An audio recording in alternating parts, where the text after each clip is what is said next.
Hello again.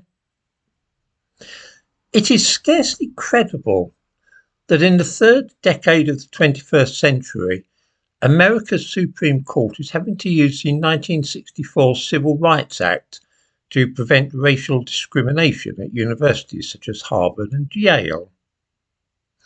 And yet, such is the case. Both universities, in the name of anti-racism, operate quota systems whose sole aim is to limit the number of students entering the institutions who belong to the wrong ethnicity. This, then, is the true face of anti-racism, one which uses racial prejudice against ethnic minorities in the name of fairness.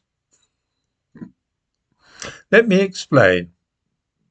On Thursday, the 8th of October 2020, the United States Justice Department sued Yale University for allegedly violating the 1964 Civil Rights Act. Assistant Attorney General Eric S. Dryburn said in a press release that all persons who apply for admission to colleges and universities should expect to know that they will be judged by their character, talents, and achievements, and not the colour of their skin. That it should, 2 decades into the 21st century, be necessary for the Justice Department of the United States to issue such a statement, redolent of the days of segregation, is perhaps a little surprising. The most startling aspect of the whole affair was that this legal action was being taken not against racists who had vowed to deny ethnic minorities access to their institution, but against one of the country's most prestigious educational establishments, whose policies have been adopted with the sole intention of making their admissions policy more just and equitable to African Americans. To see how the proponents of anti-racism could possibly have ended up using methods which fell foul of the Civil Rights Act, we need to go back a few years and see what the situation was in places like Harvard and Yale within living memory. The United States has, of course, a long history of segregation in education. In the southern states, as well as those known as border states, separate schools for black children and white were the general rule until the end of the Second World War. This was perfectly legal. In the late 19th century, a landmark legal ruling in the Supreme Court, Plessy v. Ferguson, established that segregated public facilities such as schools were acceptable as long as they were equal in quality. This gave rise, of course, to the separate but equal doctrine, which was the foundation of segregation, and in particular segregated education in the United States. In 1954, the situation for schools changed with another ruling from the Supreme Court. Brown versus Board of Education of Topeka was a turning point, and it was declared by the court that racial segregation in public schools was unconstitutional, even if the facilities were indeed separate but equal, which, by the by, they seldom were. The implications of this judgment extended beyond ordinary schools, because some of the best universities in America also had policies which discriminated racially against ethnic minorities. Sometimes these were practiced discreetly, but other times they were quite overt. Milton Winternitz, Dean of Yale's Medical School until 1935, once declared that his policy regarding admissions each year was never admit more than 5 Jews, take only 2 Italian Catholics, and take no blacks at all. Harvard were a little more subtle about their quotas for Jews. They based their discrimination against them on the basis of their character. A. Lawrence Lowell, Harvard's president from 1909 to 1933, was instrumental in a policy put in place in 1926 that did not judge applicants on their academic achievement alone, but on character and fitness and the promise of the greatest usefulness in the future as the result of a Harvard education. So far, so good. At one time, there were in the United States various unacceptable practices and traditions based upon racial discrimination in education, but they are thankfully mere historical curiosities today. We then remember the launching of the suit by the United States Government of Justice Department against Yale in 2020, and feel uneasily that perhaps it is a little early to assume that this sort of thing is entirely over and done with. The Supreme Court in the United States is currently grappling with this very same problem. The problem is caused by some of those differences between ethnic groups which are embodied in these various stereotypes we have of black people and Chinese and so on. These are ones that give the impression there may be genuine and inherent ways in which people whose origins lie in various parts of the world are not the same as each other. In the case of the medical school at Yale, it is intelligence which lies at the heart of the matter.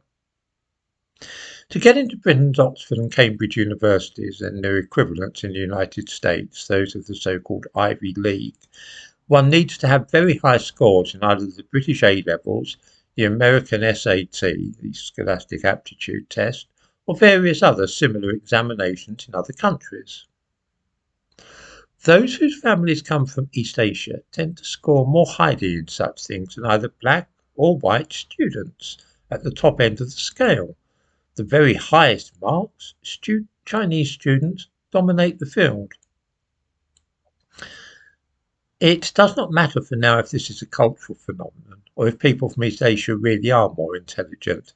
That's not really relevant. At Harvard and Yale, which are committed to ensuring that the student body reflects the demography of the nation as a whole, this poses a conundrum. If the very best applicants academically are nearly all East Asian, what should they do? Operate a colourblind admission system and just accept that there will in the main only be Asian Americans and white students at these universities? Because that's what would happen with a fair and unbiased admission process. And it's what does happen when universities and colleges do have an unbiased and completely fair admission process. But then, of course, neither Yale nor Harvard would have any black students, which would look terrible. The solution is, of course, as plain as a pikestaff. You introduce a quota system and fix things so you can keep out people of Chinese ancestry. Put so bluntly, this sounds shocking, as indeed it is, but those who are dedicated to fighting their own idea of what constitutes racism can be so single-minded in their pursuit of what they consider to be ethically correct and virtuous conduct that they disregard the possibility that their actions might ultimately be harmful to others. Their meddling in matters such as admission to colleges is undertaken with the best of intentions, but looks, objectively, more than a little dubious. Before seeing how Harvard and Yale stop Asian Americans from overrunning their universities, let's just check that it is certain that these institutions are indeed operating the quota system. In 2020, 14.8% of the students admitted to Harvard were African American. By an astonishing and uncanny coincidence, that is precisely the same percentage as the previous year. In 2020, the percentage of Hispanic students admitted was 12.7%. The previous year, it was 12.4%. In 2020, the percentage of Native Americans and Native Hawaiians was 2.2%, and in 2019, it was 2.6%. It is perhaps stretching credulity to imagine that the very close correspondence of these two sets of annual figures really was accidental. They had, of course, been decided upon previously. The percentage of Asian Americans admitted was also very close in both years, 25.4% and 25.5%. This, of course, is how a quota system works, and it differs in no material way from Yale's medical school in the 1930s, with its avowed policy of ending up with nothing, with limiting their intake only to 5 Jews and 2 Italians. Yale was concerned that if they didn't take this action, they would end up with nothing but Jews in their medical school. More recently, Harvard decided they didn't want to run the risk of being swamped with Asian Americans, and so capped their numbers at 25%. It's really very simple. If you want to make sure that your company or college does not have too many Jews, Chinese people, whites or blacks in it, then you draw up a plan and decide what proportions you are prepared to tolerate. Suppose that you settle at Harvard, as Harvard has, upon 25% of Asians and 15% of black people. If you're expecting to recruit 300 employees for your business or students for your college, then you know in advance how many Asians you will be prepared to tolerate. That is to say, in this case, 75, if you've got a workforce of 300. If any more than this number are applying, then no matter how well qualified they might be or whatever their previous experience, you will reject them. This will leave room for other ethnicities, some of whom will be less suitable than some of the Asians whom you are planning to reject, but you cannot unfortunately have both the best candidates and also a diverse body, which, to use the modern jargon, reflects the community. Something will at once be seen, which is the downside of increasing diversity. This is that any attempt to give a leg up, to use a demotic expression, to one ethnicity must automatically militate to the disadvantage of those belonging to other ethnicities. This is obvious, of course, but it is felt indelicate to mention it. Put plainly, any increase in fairness in one place leads inexorably to a corresponding increase in unfairness elsewhere. Viewers will doubtless be curious to know about the mechanics entailed in undertaking such an outrageous piece of work as the quotas enforced in some of the best American universities. After all, Asian American applicants tend to have the highest test scores, the best academic records at school, together with impressive extracurricular activities. By any normal standard, they would make the ideal students. How do you make sure that you don't take any more Jews or Chinese people after you've reached the limit which you've set beforehand? You can't really put up a sign saying Jews not welcome here, or perhaps no admittance to those of Chinese origin. That would be, well, racist. There is a method, though, but it depends unfortunately on accepting some outdated and offensive racial images. By great good fortune, Harvard discovered that people of Chinese origin really do tend to conform to the negative image of the brilliant but cold-hearted Orientals, as portrayed in media such as the old Fu Manchu books of Sax Rohmer. They are, in fact, more unkind, cowardly, and unlikable than the rest of us, and do not have such warm personalities. Not at all the kind of people one would wish to see too many of in the student body.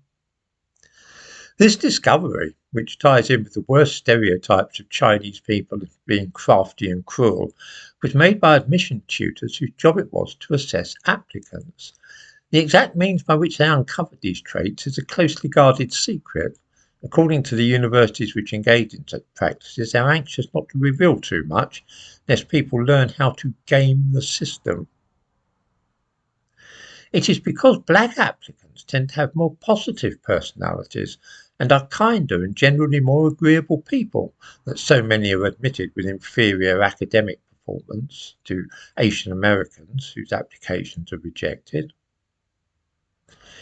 It is very disconcerting in this day and age to witness these racial stereotypes of the cheerful, smiling black person with an outgoing and likeable personality being contrasted with the cowardly and unkind Chinese people whose personalities are, according to Harvard, not positive. I suspect that many viewers will be listening to this with the idea at the back of their mind that I must be exaggerating or at the very least distorting the situation. Surely, they might think, this kind of racial prejudice cannot really be going on at the best universities in the United States. And yet the facts are there for everybody to see. The New York Times reported in the summer of 2018 that, and I quote, Harvard consistently rated Asian American applicants applicants lower than others on traits like positive personality, likability, courage, kindness, and being widely respected, according to an analysis of more than 160,000 student records filed Friday by a group representing Asian American students in a lawsuit against the university. Less kindness, less courage, less likeable, not so widely respected, and more negative personalities all round. It will hardly come as a surprise to learn that Harvard fought tooth and nail in the courts to avoid all this coming out into the open. It need hardly be said that character was used up to the 1960s as an excuse to exclude Jews in precisely the same way from Ivy League colleges. It is for this reason that many Asian Americans are protesting and demanding that admissions to universities and colleges be race neutral, that is to say, colour and ethnicity blind. In the thumbnail to this video, you can see a bunch of people of East Asian heritage demanding that Harvard drop its quota system and the racial discrimination against them and their families. This then is the point at which anti-racism so often ends. By trying to rig the system and get more black people into this or that place, whether it is Britain's Royal Air Force or America's best universities, it is always done by means of racial prejudice against some other group. In Britain, we use what are known as contextual offers to the same end at universities, but always the aim is the same. It is to aid black people by discriminating against those who are of Asian or European ancestry. In short, anti-racism of this kind depends upon racial prejudice and stereotyping for its success.